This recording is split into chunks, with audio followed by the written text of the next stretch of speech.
Dimanche dernier, nous avons célébré le dimanche de la parole.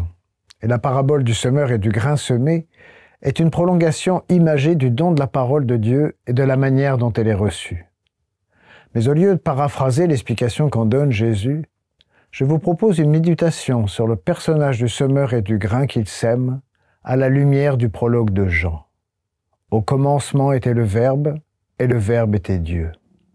Nous avons tous compris que le semeur, c'est Jésus, et que le grain, c'est sa parole.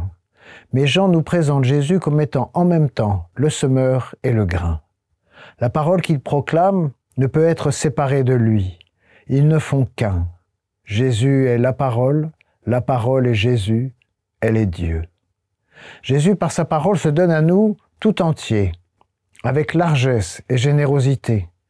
Comme le geste ample et ouvert de tout semeur, il se donne à nous dans tous les actes qu'il fait par amour pour nous, dans un don total de sa personne, pour nos guérisons et notre salut.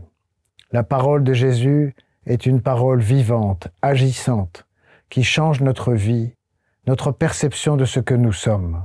Elle ouvre notre cœur pour poser un regard bienveillant sur le monde. Comme le dit le pape François, la parole, lorsqu'elle entre en nous, transforme le cœur et l'esprit. Elle nous change, elle nous aide à orienter notre vie vers le Seigneur. Dans un monde bruyant, bavard, quel temps, quels moyens je me donne pour accueillir la parole de Jésus comme un don qu'il nous fait, comme un acte d'amour qu'il m'offre pour me convertir et ainsi porter du fruit dans ma vie et celle des autres. Amen.